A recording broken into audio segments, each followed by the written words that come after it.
Lagi rame nih, di tengah bencana yang silih berganti menerjang sejumlah wilayah di Indonesia, ternyata disebut baru permulaan saja. Nggak cuma waspada, tapi masyarakat diminta juga siaga bencana hidrometeorologi yang datangnya dari udara, darat, hingga lautan. Kita diskusi soal ini. Banjir bandang yang mengepung Kabupaten Sukabumi masih menyisakan trauma. Ribuan rumah terendam, mobil-mobil hanyut terseret derasnya arus.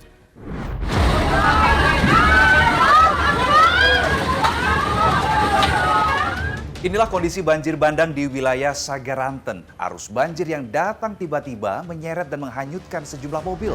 Mobil hati-hati, kenceng mobil ya, tarik. Hati-hati, Mobil yang nekat menerobos juga akhirnya terseret dan terguling.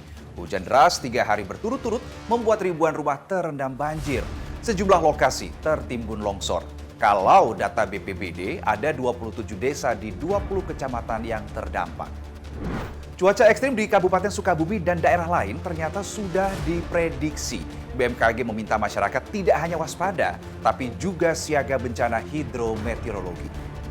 Jadi yang terjadi saat ini, mohon maaf, itu bagian dari awal dan akan kecenderungannya semakin meningkat menjelang akhir tahun dan berlanjut puncak musim hujan, terutama sebagian besar di bulan Januari, Februari. Namun di bulan Desember menjelang akhir tahun, di beberapa wilayah sudah mengalami puncak musim hujan. Poinnya adalah kita tetap terus bahkan tidak hanya waspada, tapi siaga bencana hidrometeorologi akibat dari peningkatan intensitas curah hujan. Ternyata bencana yang silih berganti menerjang ini kata BMKG baru permulaan saja. Puncak musim hujan bakal dimulai Desember ini hingga bulan Februari mendatang. Terus apa sih bencana hidrometeorologi? Ini adalah fenomena bencana alam atau proses merusak yang terjadi di atmosfer atau meteorologi di air atau hidrologi dan di lautan atau oseanografi. Penyebabnya aktivitas cuaca seperti siklus hidrologi, curah hujan, angin hingga kelembapan. Dampaknya kekeringan, banjir, badai, longsor, puting beliung hingga gelombang tinggi. Bukan cuma faktor alam aja sih yang jadi pemicu bencana perubahan iklim terjadi. Sebagian akibat ulah manusia sendiri.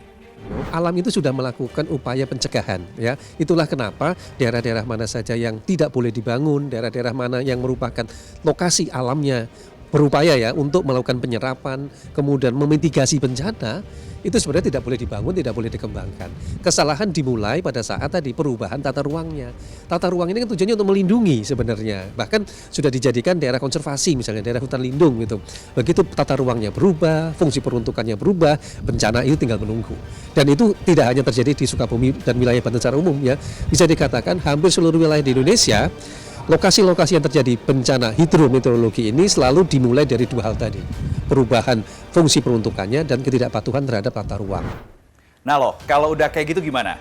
Jadi jangan cuma diem aja. Kita juga harus ikut berperan serta mencegah terjadinya bencana. Dimulai dari hal-hal paling kecil dulu deh. Misal tanam pohon. Nah kalau masih dirasa terlalu besar, bisa aja kita tidak membuang sampah secara sembarangan. Simpel kan? Apapun bisa berkontribusi menjaga alam ini.